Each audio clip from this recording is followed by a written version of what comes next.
Continuamos una vez más con este curso de guerra espiritual, un conflicto entre dos reinos. Yo creo que está de más recordar que nosotros vivimos en guerra, independientemente de que lo sintamos así, lo creamos así o lo querramos así. La palabra de Dios declara de manera categórica, dogmática, que nosotros tenemos una lucha y que definimos en un principio una lucha a 3 niveles, ¿verdad? Y que la lucha donde mayormente ruge es en mi interior y específicamente en mi mente, donde se da, es el mundo como de las ideas, de los pensamientos, de las motivaciones, de las intenciones que eventualmente me llevan a mí a vivir de una forma u otra. Y luego tenemos una guerra contra el mundo que nos hace presión, tenemos una guerra contra las fuerzas de las tinieblas, como vamos a ver, como hemos estado viendo. Esa es la realidad. La clase de hoy es la número 5 en este curso, y yo he querido ir titulando cada clase de una forma como que vaya llevando un hilo conductor, y en este caso la he titulado La batalla por el control de la humanidad.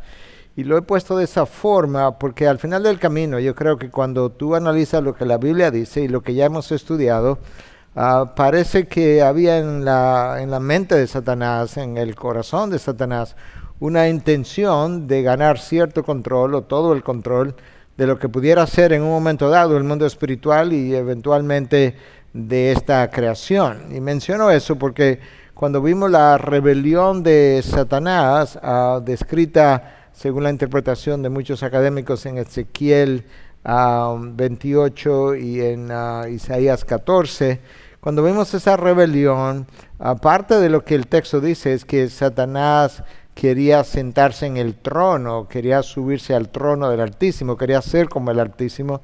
Bueno, la única forma, lo único que se me ocurre pensar es que si tú quieres sentarte en el trono es porque tú quieres ganar el control de los cielos, por así decirlo. Pero luego viene la creación y entonces Dios crea a Adán y Eva, los pone a cargo de toda su creación y precisamente Satanás viene, los tienta, los hace caer y no creo que él tenía ningún placer en sí de decirse a sí mismo o quizá a otros ángeles caídos, bueno, él cayó con nosotros. Yo creo que al final él quería el control también de la creación, quería el control de esta pareja, o quería que esta pareja no tuviera dicho control. Y al final cuando tú ves a Satanás tratando de tentar a Jesús, eso es exactamente lo que él le dice, si te postras a mis pies, te daré todos los reinos de este mundo. ¿Qué era lo que le iba a dar? El control básicamente de este mundo, por lo menos esa era la oferta que él estaba haciendo. De tal forma que es mi convicción hoy en día que de una u otra manera, bueno, y déjame echar para atrás todavía una clase más.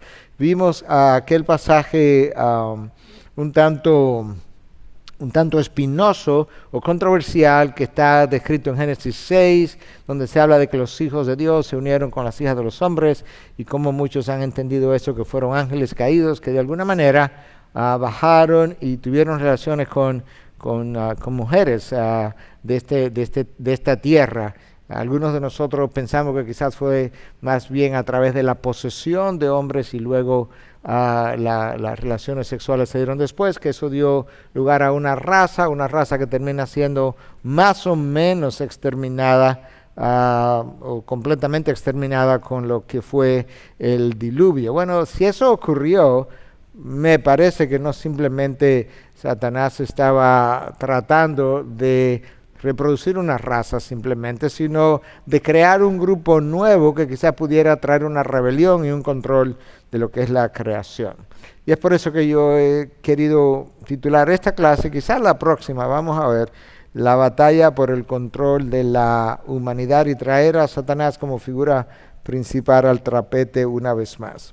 Pero antes de eso, yo quiero leerte esta cita. No creo que la haya usado anteriormente, porque recientemente estuve dando un curso para un grupo de estudiantes de maestría del Southern y a veces se me cruzan las ideas y no sé si enseñé esto aquí con ustedes o lo enseñé ya. Pero esta cita de Steven Lawson es un prefacio que él hace a un libro sobre guerra espiritual que está aquí al pie del slide, pero esta es la cita. La vida cristiana no es un patio de juego, más bien es un campo de batalla de guerra espiritual. Eso nos está definiendo algo que yo decía al principio, que la vida cristiana, lo quiera yo o no lo quiera, lo crea o no lo crea, yo estoy en un campo de guerra espiritual.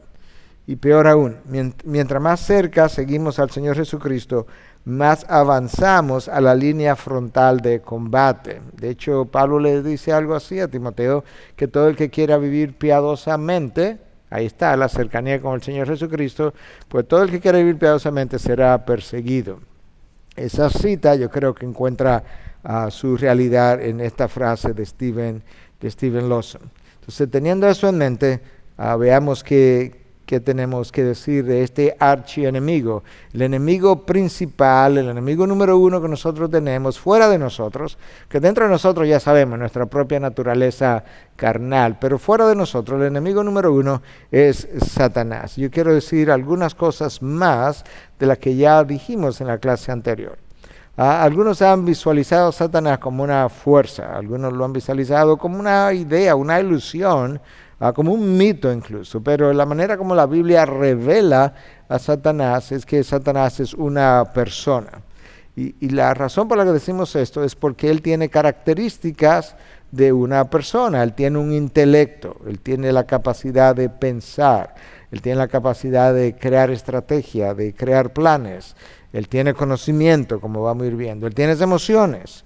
Tiene una voluntad propia, la tuvo antes de ser Satanás y la sigue teniendo. Él lo que hace, lo hace porque eso es lo que su deseo es, lo que trata de hacer, quizás no lo logra, pero lo que trata de hacer es básicamente llevar a cabo lo que él desea. Él tiene una capacidad para comunicarse con otros. Nosotros lo vemos hablando con Eva, o Adán y Eva, pero a quien él aborda es a Eva. Nosotros lo vemos hablando con Dios en el libro de Job. Nosotros lo vemos hablando con Cristo en el desierto, de manera que tiene una capacidad de articular ideas, de articular un plan, de presentar el plan e incluso llevar a cabo ese plan y de transmitir eso. Si nosotros avanzamos la historia bíblica hasta el libro de Apocalipsis, llegamos al capítulo 12, versículo 9, vemos incluso cómo él tiene ángeles que le han seguido, de manera que él tiene seguidores. Una fuerza no es seguida, y una ilusión, pues, bueno, los hombres pudieran tener una ilusión y seguir tras esa ilusión, pero estas otras características que acabamos de mencionar son típicas de lo que una persona es capaz de hacer.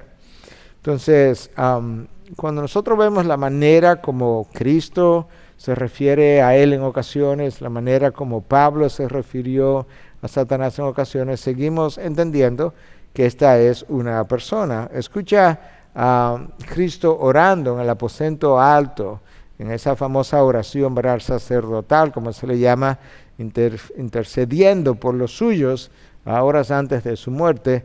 En 17:15 lo que se registra. Cristo se refirió, no te ruego, esta es una parte de la oración, no te ruego que los saques del mundo, sino que los guardes del maligno. No simplemente que los guarde de acciones pecaminosas o de tentación o de caídas, no, que los guarde de una persona que él llama el maligno. Entonces yo creo que ahí tú puedes ver que ciertamente se está refiriendo a Satanás como una entidad personal. En Efesios 6:16 nosotros leemos cómo Pablo se refiere a él también. Esto es en el contexto de ese texto de guerra espiritual que va desde el versículo 10 al 20 de Efesios 6. Pablo dice lo siguiente: en todo, tomando el escudo de la fe, con el que podréis apagar todos los dardos incendiados encendidos del maligno. Otra vez, haciendo referencia a Satanás de una forma muy, muy personal. Entonces, esa es una de las cosas que queríamos dejar establecido. Lo segundo que queremos hacer ahora, pensando en Satanás como la persona que quiere tomar control, por así decirlo, de la humanidad, es ver algunos de sus nombres o de sus títulos con el cual él es conocido en la palabra. La razón por la que esto es importante es porque en la historia bíblica frecuentemente los nombres recibidos, los nombres recibidos dados por Dios e incluso dados por los padres, en ese contexto hebreo, tienen un significado. Significan algo que muchas veces está tratando de describir la naturaleza de la persona que es nombrada. Entonces, en este caso, él es conocido como Satanás. El nombre Satanás implica adversario. Ese es el nombre más común en hebreo. Aparece unas 17 veces en el Antiguo Testamento. Ahí hay un par de citas. Aparece en Crónicas 21:1. Aparece en el libro de Job, aparece en el libro de Zacarías. En esos dos libros solamente aparece 16 veces. Ya en el Nuevo Testamento, el título de Satanás aparece 34 veces en 12 libros diferentes del Nuevo Testamento. Eso nos da una idea de la frecuencia con el que este nombre es usado. Pero también nosotros sabemos que Satanás es conocido como diablo. La palabra diablo implica acusador.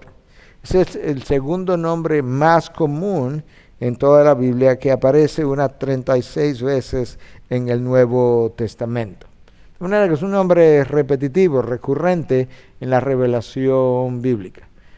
Uno es adversario, ya tú sabes cómo él va a actuar con relación a nosotros, y el otro es acusador, también sabe cómo va a actuar con relación a nosotros. En el libro de Zacarías, capítulo 3, tú puedes leer el texto donde aparece Satanás acusando a Josué, el sumo sacerdote, no Josué el conquistador de la tierra prometida, pero Josué el sumo sacerdote en representación de la nación de Israel, y lo está acusando de ser un hombre que estaba vestido de ropa sucia, que tenía que ver con su pecado, básicamente. Ese es su rol. Y si bien es cierto que nosotros tenemos una conciencia que a veces nos acusa para llevarnos al arrepentimiento, no es menos cierto que en ocasiones la acusación no viene de parte de Dios ni de la conciencia que tenemos, sino de parte de Satanás.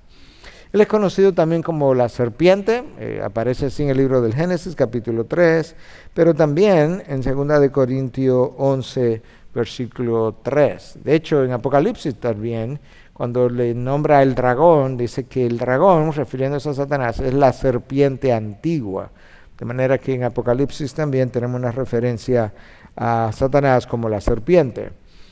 En el Nuevo Testamento, a Cristo se le acusa de expulsar demonios por el poder de Belcebú, y vamos a ver en un momento quién era ese Belcebú, pero aparece en Mateo 12:24, en 9:34, en 10:25, de manera que ese es otro nombre con el que Satanás es identificado en el Nuevo Testamento. Luego aparecen un par de nombres importantes en términos de que nosotros podamos ver este tema del control de la humanidad o de la creación. Se le llama príncipe de la potestad del aire en Efesios 2:2. Yo no creo que eso es por accidente.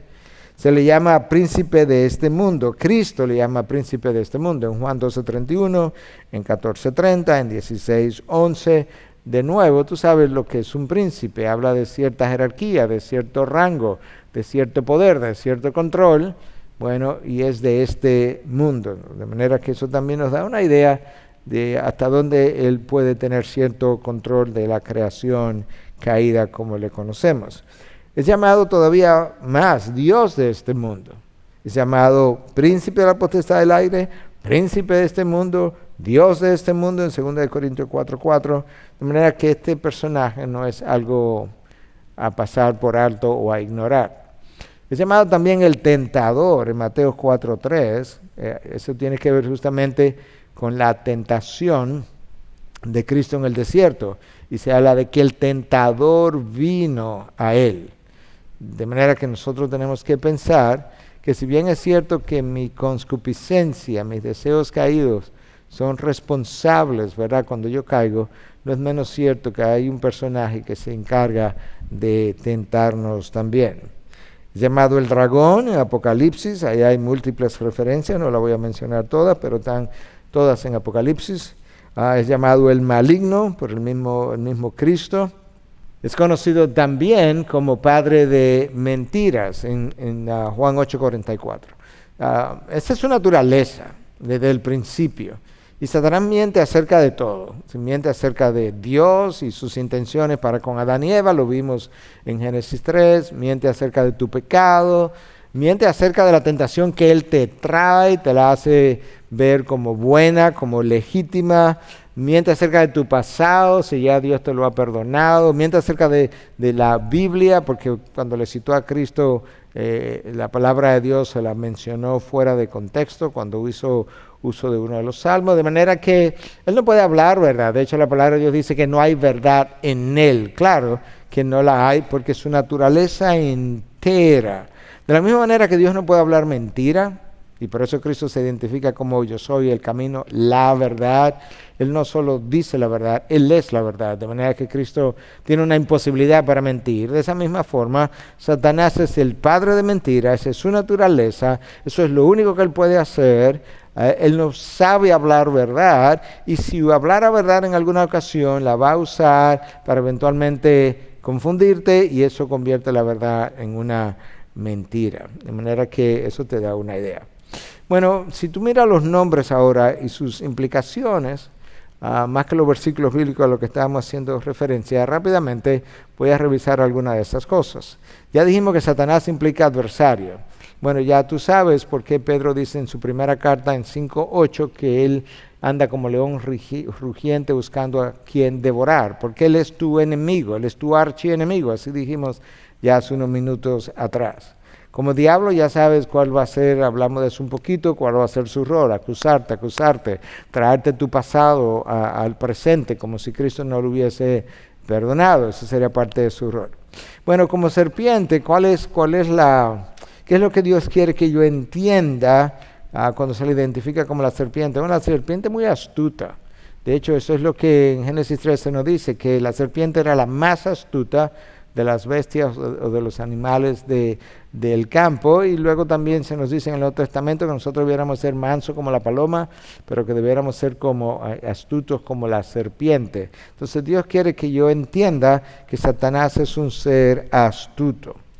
Belcebú, ya hablamos un poquito de eso, en el contexto hebreo, en la época en que Cristo vino, era reconocido como la cabeza de los demonios. Bueno, eso es exactamente lo que Satanás es la cabeza de estos ángeles caídos. Príncipe de la potestad del aire, príncipe de este mundo, habla de su influencia en este mundo. Y yo creo que no solamente habla de su influencia, yo creo que habla de cierto espacio, por así decirlo, de cierta autoridad que Dios en su soberanía y por razones que solamente Él conoce, se le ha concedido a Satanás para que obre, para que haga cosas con el permiso de Dios. Eventualmente Dios va a tornar todo eso para bien, pero yo creo que estos títulos transmiten esa idea. Dios de este mundo no solamente nos deja ver un poco de cómo Él pudiera verse como dueño de este mundo, que Él sabe que no es, pero sobre todo de cómo, si Él es Dios de este mundo, ¿qué se hace con un Dios? Tú lo adoras. Entonces, toda la idolatría humana, ya sea la idolatría más primitiva de arrodillarte delante de una estatua hecha de madera o de bronce, o la idolatría más sofisticada, la idolatría del dinero, del sexo, del poder, detrás de toda esa idolatría hay un Dios, y ese Dios no es otro que es Satanás. Él usa todo eso y es importante que lo podamos ver. Como tentador, ya sabes que Él va a tratar, tal como dice Pedro, como el león rugiente, buscando a quien devorar. Obviamente no te va a morder, pero va a dejar que el pecado te muerda, por así decirlo, o que tú muerdas el pecado. Él te va a presentar la carnada para que tú caigas. Él es conocido como el dragón en Apocalipsis. Eso habla de su poder, de su furia, de su ira, de su maldad, y por eso es que estoy haciendo énfasis en estos nombres. Y finalmente Él es conocido como el maligno, y eso habla de su naturaleza, de qué es, de cómo nosotros debiéramos pensar acerca de Satanás. Entonces, volviendo a la idea de que Satanás es nuestro archienemigo, yo quisiera citar un par de versículos que están en el Nuevo Testamento, para que tú puedas ver cómo esto funciona. Miren Mateo 13, 19. Cristo está, aquí se registran las palabras de Cristo en términos de la parábola del sembrador. Porque yo creo que mucha gente conoce esta parábola, pero pocos quizás se han detenido a ver una parte pequeña de la revelación en esa parábola. El sembrador, ¿verdad?, es el predicador, en este caso Cristo, salió a sembrar la palabra, pero pudiera ser el predicador de hoy que sale a sembrar la palabra. La palabra es la semilla que está siendo sembrada en el campo. Entonces los discípulos no entendieron la parábola y le preguntaron a Cristo por separado, mira, explícanos la parábola. Y esto es lo que Cristo dice: a todo el que oye la parábola del reino, o la palabra del reino, y no la entiende, escucha, el maligno viene y arrebata lo que fue sembrado en su corazón. Este es aquel en quien se sembró la semilla junto al camino. Yo no sé cómo Satanás hace eso, pero Cristo me dice algo que yo tengo que creer. Y es que tú predicas la palabra, hay gente que recibió la palabra, pero no la recibió lo suficiente, por así decirlo, para llegar a convertirse. Pero esa palabra dejada ahí en la mente, esa palabra podía germinar y producir conversión. Pero de alguna manera hay una acción del maligno que viene y trabaja en la mente de aquellos que oyeron y se la arrebata. ¿Cómo eso ocurre? No sé, pero pudiéramos imaginarnos, lo distrae en el mundo.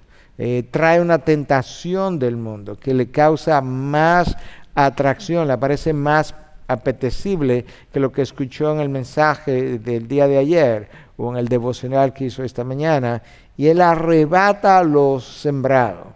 De manera que Satanás no es presentado a nosotros como un ser pasivo esperando que nosotros caigamos, sino que es presentado como una persona con un rol sumamente activo, hasta incluso a la hora de cuando la palabra está siendo predicada o ha sido escuchada. Y yo creo que eso es el énfasis que Cristo quiere que hagamos. Ahora nosotros podemos ver a Satanás como una persona, y podemos ver a Satanás no solamente como una persona, sino como una persona de naturaleza maligna, que es nuestro enemigo. ¿Y qué es lo que él hace? ¿Cómo él opera? Entonces, porque todo esto tiene que ver justamente con el control nuestro como individuos y eventualmente el control de la humanidad, si pudiera ganar control, ¿verdad?, de toda la raza humana. Escucha lo que Pablo dice en 2 Corintios 2:11, esta es la nueva Biblia de las Américas. Dice lo siguiente: para que Satanás no tome ventaja sobre nosotros, pues no ignoramos sus planes.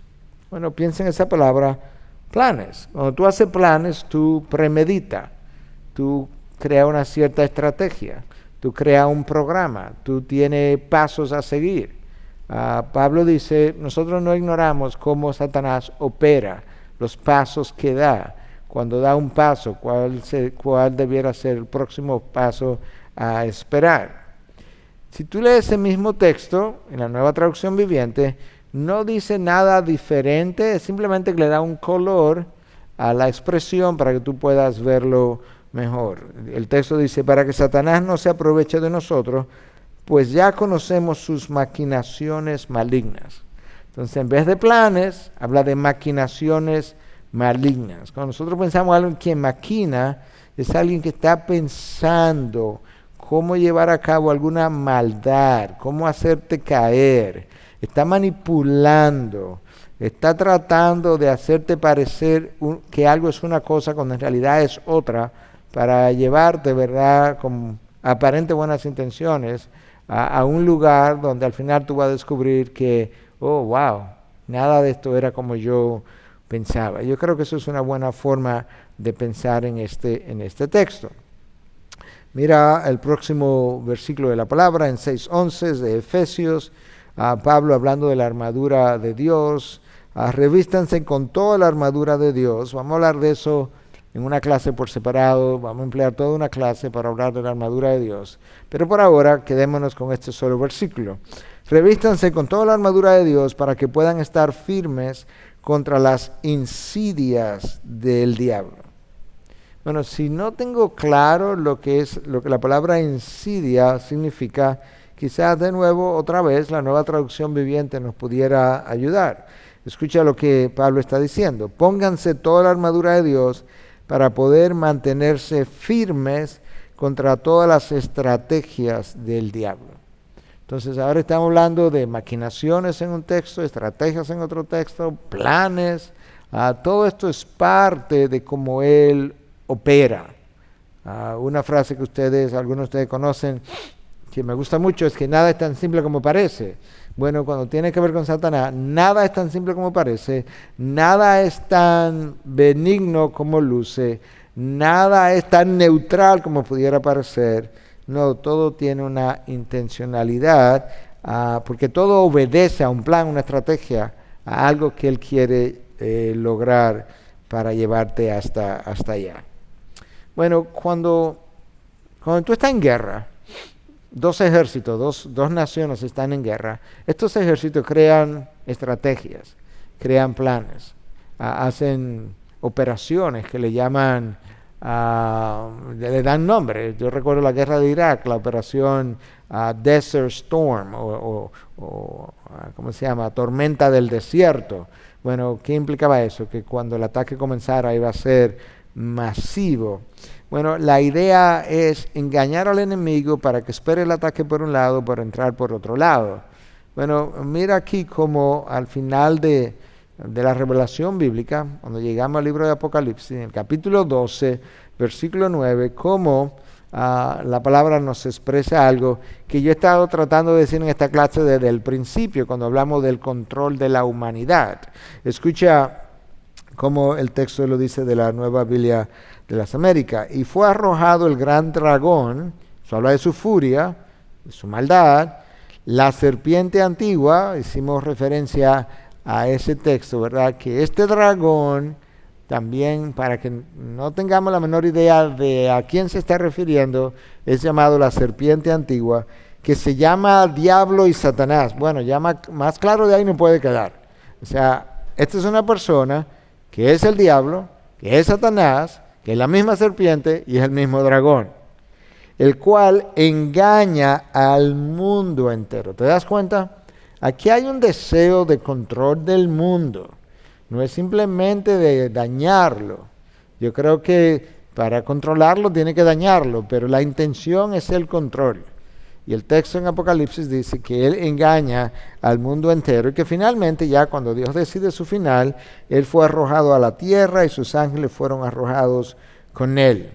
Bueno, algunos ven este texto como algo que pasó cuando él fue juzgado por primera vez, ¿verdad? Y que esto es un juicio pasado y que esa fue la expulsión del reino de los cielos. Otros ven como que esto es una representación profética de su juicio final. Entonces yo estoy hablando ahora en esta porción de la presentación de cómo Satanás, como archienemigo nuestro, con el deseo de controlar la humanidad, decide engañarnos. Y en 2 Corintios 11:14 dice, y no es de extrañar, pues aún Satanás se disfraza como ángel de luz. Entonces, Pablo amplía esa idea y dice que no es de extrañar tampoco que sus seguidores se vistan de la misma manera. Bueno, nota cómo el texto hace referencia a que Satanás, el adversario, él es un ángel caído. Pero obviamente si él se presenta como un ángel maligno, pues él no va a ser recibido por nosotros, va a ser fácil de identificar y fácil de rechazar. El problema está cuando él se presenta como un ángel de luz, porque se va a presentar como una persona de bien, como se presentó a Adán y Eva, con una oferta de bien, como una oferta que a nosotros nos va a traer beneficios. Entonces, yo creo que esto nos ayuda a ver de qué manera él trata de ganar control sobre nuestras vidas o sobre nuestros mundos pequeños o el gran mundo terrenal en el que nosotros vivimos. Yo encontré esta gráfica en el día de ayer en un tweet.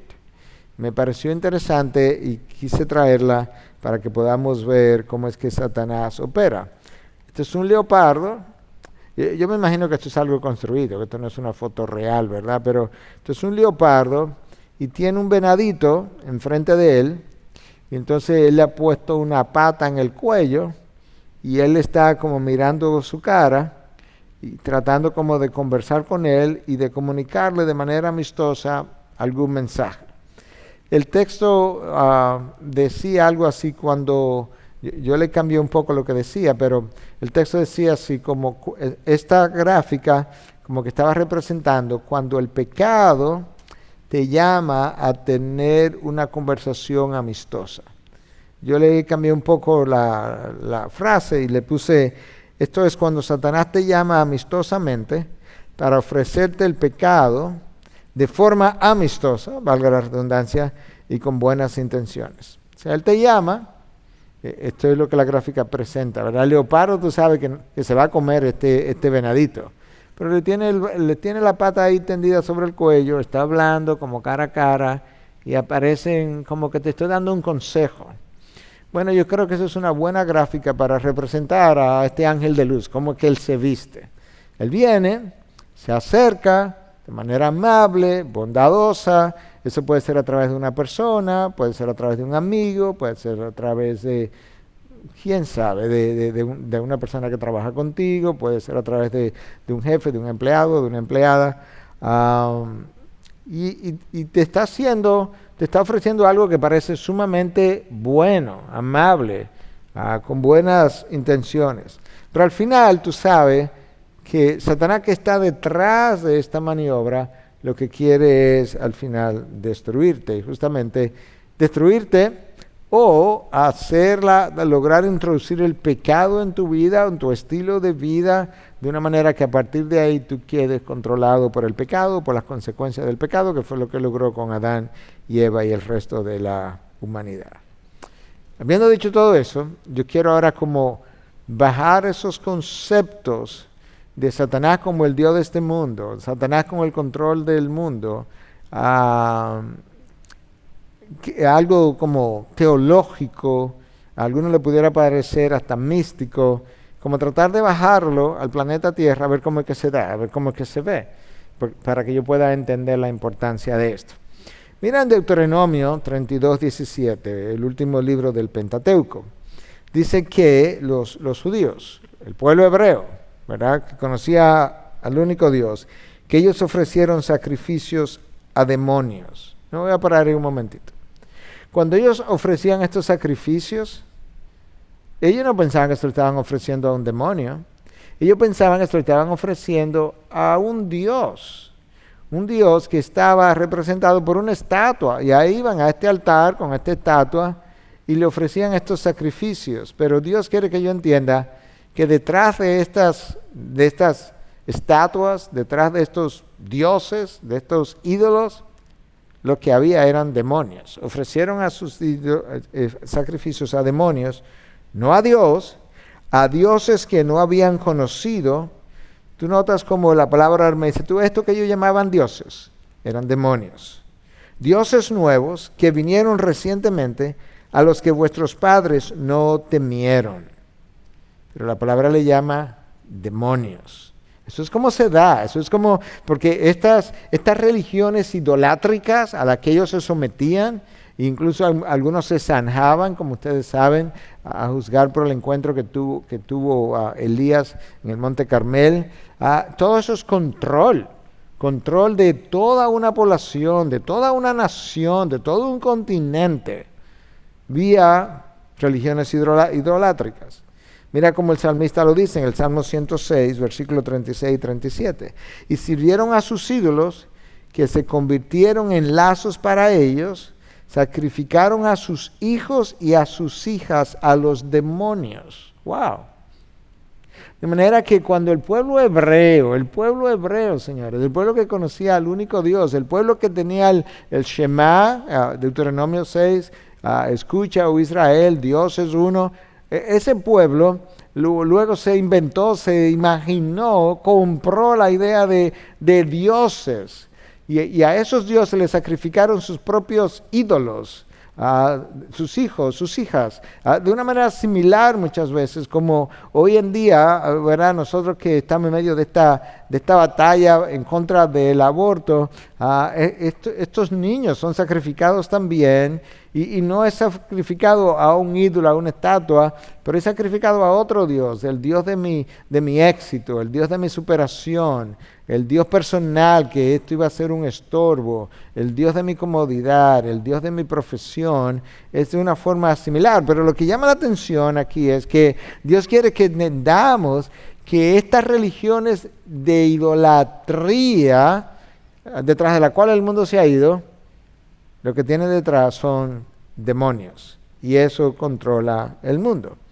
Entonces yo quisiera tomar varios minutos para, en buen dominicano, aplatanar esto un poco a la santería, para que nosotros podamos ver parte, porque es como un poco distante para nosotros relacionarnos a esas religiones idolátricas, ¿verdad?, del Antiguo Testamento. Pero otra cosa es cuando yo lo traigo al terreno de la santería, que está presente en nuestro país, y está presente en Cuba, y está presente en Miami, y está presente en Brasil, y en Argentina, y en México, y en Florida, y en New Jersey, y en New York, y en Los Ángeles, y en New Orleans. Tú puedes ver que esta santería no es simplemente como de regiones del tercer mundo, ¿no? Esto está en múltiples lugares. Entonces, ¿cómo opera en la santería todo esto que logra control? Bueno, esto es un resumen de una clase dada también para el seminario Southern en un momento dado, y para nuestro instituto también, que se llama santería, una hora de clase. En la santería hay un Dios cabeza, conocido como Olorum o Olorodumare. Entonces, a ese Dios no se le adora. Ese es un Dios que tiene control, es la cabeza, pero tú adoras como dioses por debajo de ellos, como intermediarios. Entonces, ese Dios es como el creador y el dueño del universo. Él es fuente de energía, pero no hay una adoración que tú le ofrezcas a Él directamente. Ahora, por debajo de Él, de Olorum, hay otras entidades que son las que son adoradas y que tienen sus nombres. Están las orishas. Vamos a hablar un poquito de las orishas en un momento dado. Entonces son como los niveles de poder. Olorum, orishas, que son intermediarios. Dentro de lo que es el cristianismo, mucha gente cree que hay intermediario entre nosotros y Dios, para que tú puedas ver que hay mucha relación entre la santería y estas religiones idolátricas y cómo ellas tienen un cordón conductor, es la palabra que estaba buscando. Luego hay seres humanos, estos espiritistas que tienen poderes. Los antepasados tienen poderes. Japón adora mucho de los antepasados, créase o no, un país tecnológicamente avanzado. Y después de eso viene el resto. Hay muchas cosas que tienen poderes, y ahí tú puedes ver gente que cree en el poder de la lluvia y del trueno y de la tierra misma, y adoran 1000 cosas, pero eso viene luego de estas anteriores. Entonces los orishas, que están representados con muñequitas a veces. Aquí está la orisha más antigua del Brasil, Nana Buruku. Esa es se supone la orisha más antigua. Son intermediarios entre el hombre y Olorum, que es el dios cabeza. Estas orishas requieren alimento, de ahí que muchos de estos sacrificios muchos de estos sacrificios tienen que ver con el ofrecimiento de alimentos. A ellos sí se le adora, a Olorum no, pero se le adora a ellos. Se le ofrecen sacrificios de animales, con el uso de sangre incluso, y se supone que estos orishas son capaces de poseer. ¿De qué estamos hablando? De demonios, de lo mismo que hablaba el libro de Deuteronomio cuando citábamos hace un momento. Pero la gente que practica santería no cree que está adorando demonios, pero Dios te dice en su palabra que estos no son otra cosa que no sea demonios. Te lo voy a traer todavía más, te lo voy a ayudar a entender todavía un poquito más. Cuando los esclavos fueron traídos del África, del oeste del África, ellos tenían una religión. Entonces, esa religión, al llegar aquí, ellos querían seguirla practicando. Pero los españoles, que venían de un trasfondo católico, no le permitían que ellos practicaran su religión. Entonces, como no le permitían que practicaran su religión, ¿qué ellos hicieron? Y esto hasta con el permiso de los mismos españoles. Y es que ellos tomaron sus dioses, demonios en definitiva, el nombre de sus dioses, y lo cambiaron por nombres católicos, de santos. Entonces ahora en santería tú adoras a estos santos, pero que detrás de ellos los esclavos sabían, la religión de los yorubas, detrás de ellos los esclavos sabían que estaban adorando a los dioses que ellos trajeron del África. Entonces aquí tú tienes que un Babalú Ayé es el santo de los pobres, conocido como San Lázaro. De manera que en santería, cuando tú adoras a San Lázaro, a quien tú estás adorando es a Babalú Ayé. Pero Babalú Ayé, de acuerdo a lo que la palabra identifica, detrás de eso, ¿qué es lo que hay? Ángeles caídos. ¿Y cómo se llaman ellos? Demonios. El Eguá es el santo niño o el santo niño de Atocha. Muy conocido, pero resulta que el santo niño de Atocha es Jesús en los brazos de María. Tiene otra representación, sobre todo en México, otra figurita de un niño con un sombrero y algo en la mano derecha, algo en la mano izquierda, pero la figura como que más se conoce es esta otra. Pero el santo niño de Atocha en santería no es otra cosa que el Eguá, que es otro demonio. O Batalá es la Virgen de las Mercedes en santería y dueño de todas las cabezas del mundo. Shango, aquí hay un merengue en República Dominicana compuesto por uno de nuestros compositores que dice que viva Shango señores. Bueno, esa es la deidad del trueno. Y ese mismo merengue menciona a Santa Bárbara, representada con vestimentas rojas y espadas. Pero detrás de toda esta santería, de acuerdo a Deuteronomio y el resto de lo que la palabra revela, que hay ángeles caídos, demonios. Estas cosas controlan a la gente, porque la gente consulta a estos santos, la gente se lleva supuestamente de las revelaciones que los espiritistas le dan, los maestros del espiritismo le dan, porque estos santos han revelado esto para tu vida, te están prediciendo aquello otro, y tú puedes ver que hay un control de la humanidad. Entonces, eso es como a grandes rasgos. El tema hoy no es santería, yo simplemente quería que pudieras ver una pincelada de cómo funciona este control. Santería es una clase completamente aparte que puede tomarse varias horas. Pero ahora lo que yo quiero hacer en los minutos que nos quedan es poder ver también cómo esas mismas fuerzas espirituales de maldad pueden ejercer dominio y control sobre una persona, que puede ser tú, o pudiera ser yo, por así decirlo. Incluso sin necesariamente poseerlo, porque hablamos de posesión y hablamos de demonización.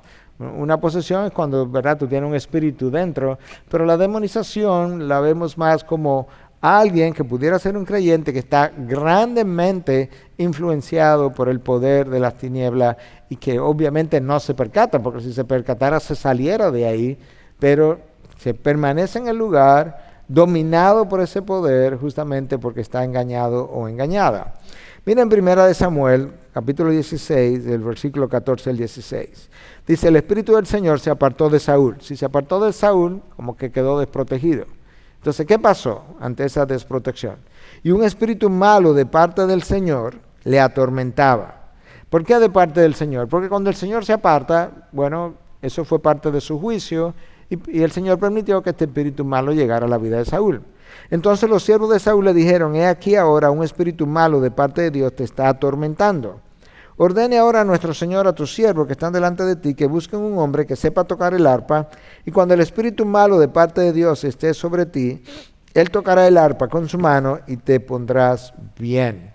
Bueno, ahí está el control de Saúl, no ya el mundo, no una nación entera, había una religión, una persona. El control de Saúl de parte de un espíritu malo, que en este caso tenía que ver con un juicio de Dios precisamente porque Saúl había violentado lo que Dios había revelado, y Saúl, conociendo lo que Dios había revelado, pues había desobedecido.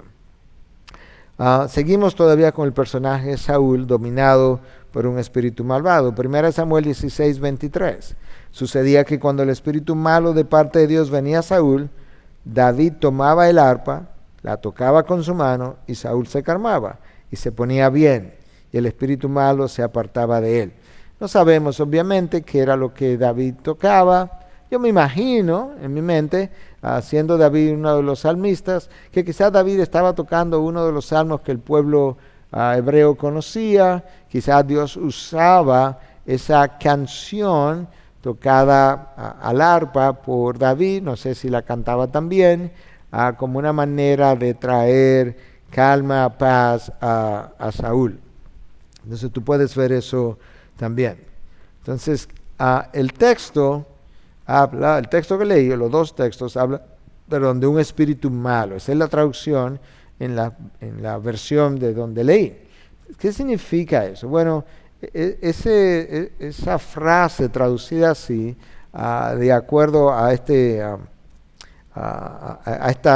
recurso de guerra espiritual, tiene un rango amplio de posibles traducciones. Un espíritu maligno, un espíritu del mal, una fuerza del mal, en este caso traducido con un espíritu malo. Lo otro que es interesante, y hasta cierto punto provocador de reflexión, es que el texto dice que el espíritu malo atormentaba a Saúl, pero nosotros como que no tenemos idea qué era lo que le pasaba a Saúl.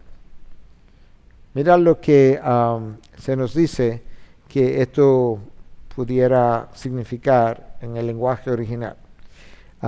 Puede ser una emoción de temor extremo, quizás de temor o paranoia.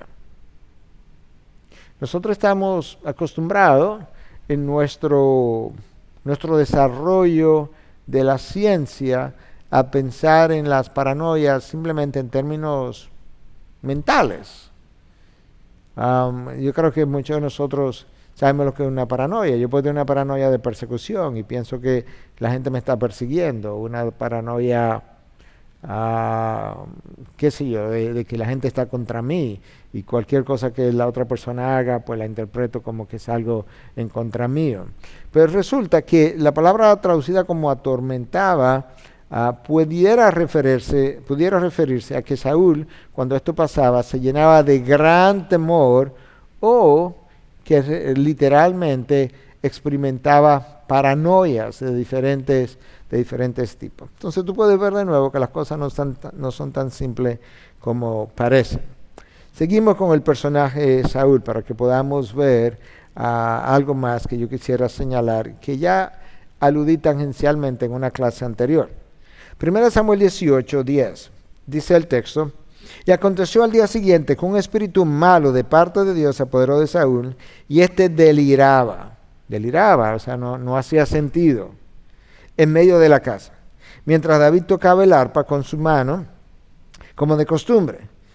Entonces Saúl tenía la lanza en su mano, y arrojó Saúl la lanza, pues se dijo: clavaré a David en la pared, pero David lo evadió 2 veces.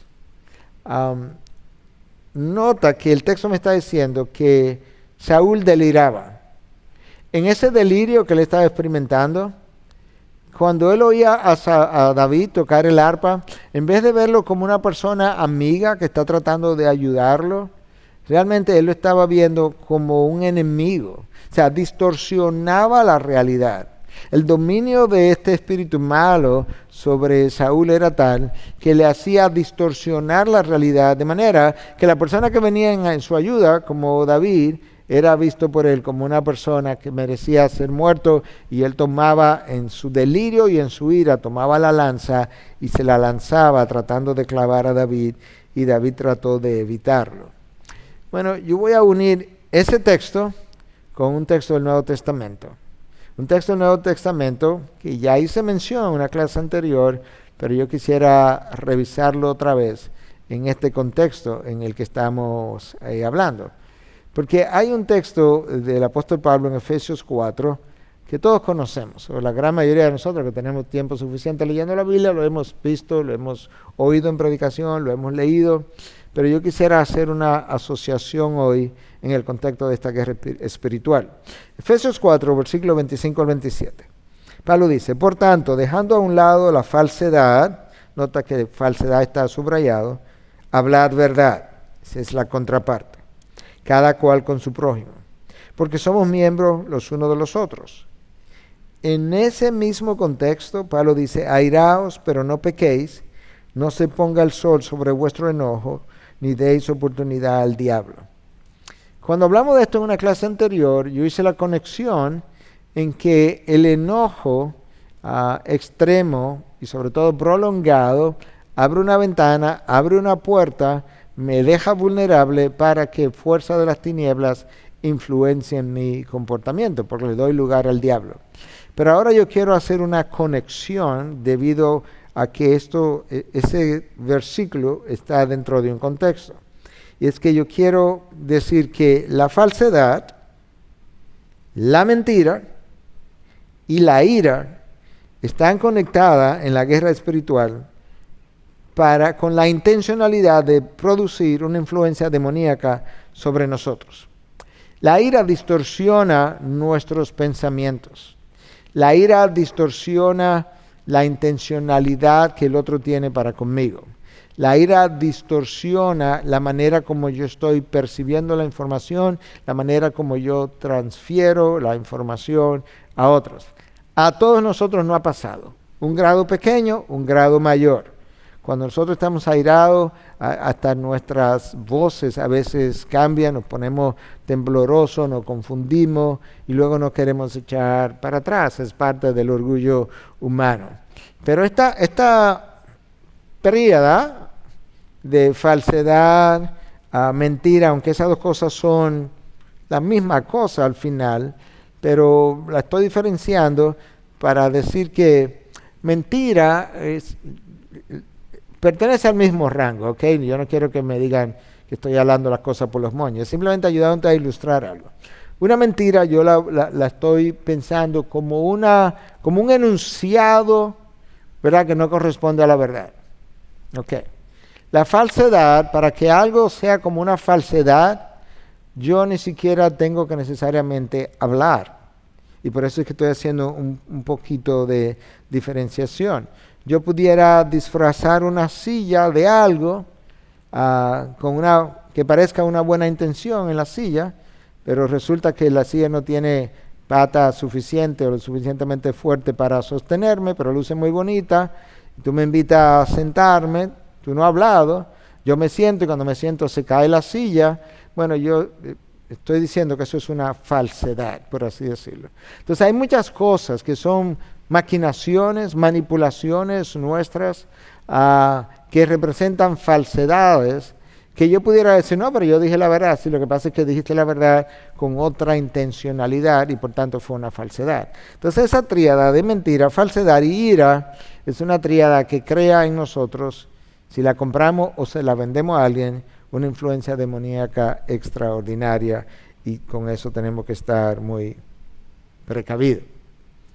Hablando todavía recuerda que comenzamos del control por la humanidad, pero la humanidad es una cantidad de gente, ¿verdad? Billones de personas, pero esas billones de personas luego tienen unidades individuales, son individuos, personas separadas, singulares. Por eso yo quise ver por un lado, quise ver a aquellos que adoran ídolos,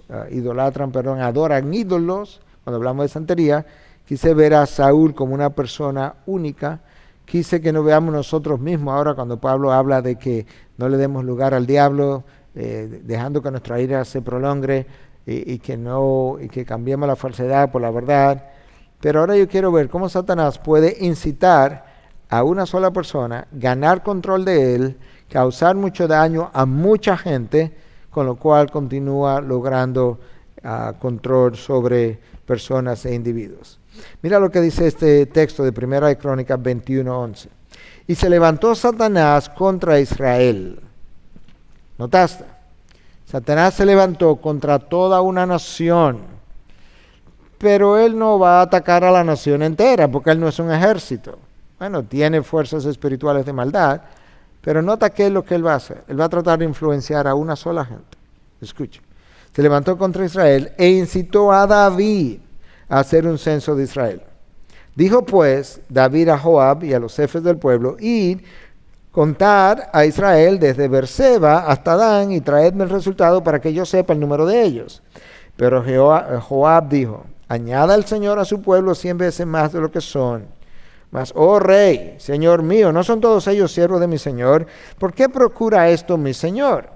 ¿Por qué ha de ser el motivo de culpa para Israel? O sea, Dios le abrió una puerta a David para que no cayera en esa trampa. Sin embargo, la palabra del rey prevaleció contra Joab. Salió pues Joab y recorrió todo Israel y volvió a Jerusalén. Nosotros conocemos el resultado final de esto. 70,000 personas murieron. Entonces tú puedes ver que cuando Satanás se levanta contra Israel, él logra el control de una sola persona, David, el rey. El control de David, ¿cómo lo hace? Le hace vendiéndole una falsedad de que, David, tú necesitas conocer con cuántos hombres tú cuentas para saber si tú puedes ganar la batalla o no. Parecía razonable humanamente, pero era un plan maquiavélico, porque Dios le había revelado a David que realmente su confianza era él, y David nunca había ganado la batalla confiando en cosas humanas. Se hace el censo, mueren 70,000 personas, tú puedes ver que Satanás ganó control sobre David, y al ganar control sobre David, ganó control sobre una nación que fue enjuiciada por Dios. Entonces, a manera de conclusión, porque estamos ya consumiendo la hora, esto como que resume rápidamente todo lo que yo estuve explicando. Primero, Satanás es un opositor de los planes de Dios. Eso es lo que su nombre significa. Satanás significa adversario. Satanás intervino muy tempranamente en el plan de redención, y de nuevo insisto en que él no estaba simplemente tratando de que Adán y Eva llegaran a ser pecadores, sino que estaba tratando de el control de sus personas, de sus descendientes y de la creación sobre la cual ellos habían sido puestos a cargo.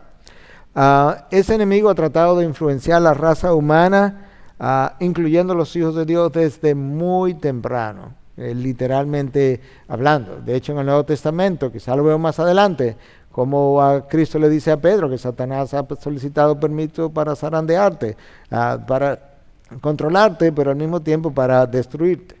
Detrás de las religiones paganas, vimos en Deuteronomio, no es simplemente una estatua delante de la que yo me arrodillo, no es simplemente a esa estatua que yo le ofrezco sacrificio.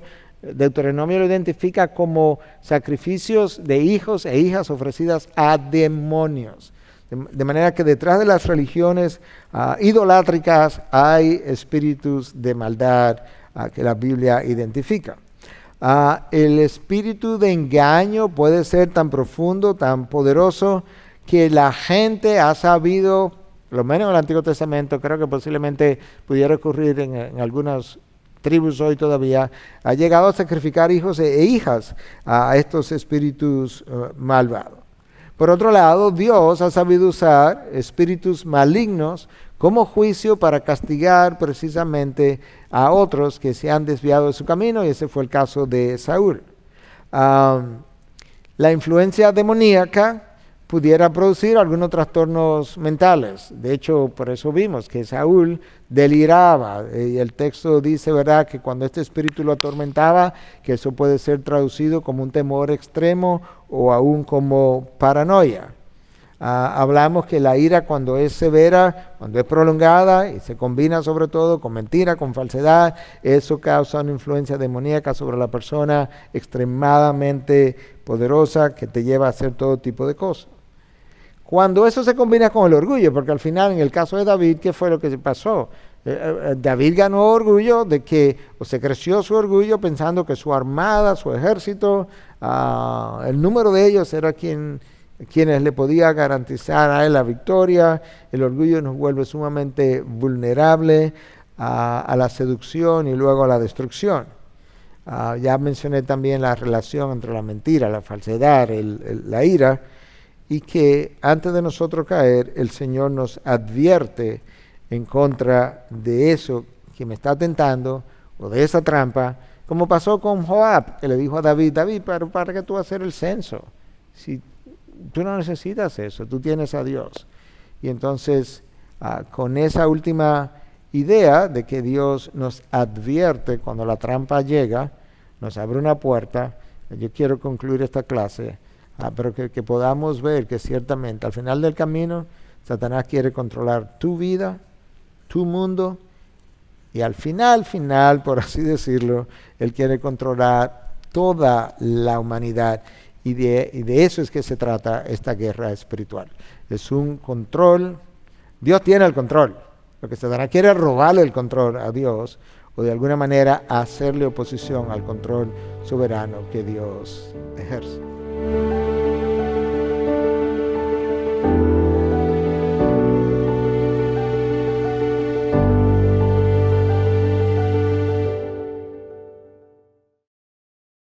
Gracias por acceder a este recurso. Espero que haya sido de gran bendición para tu vida.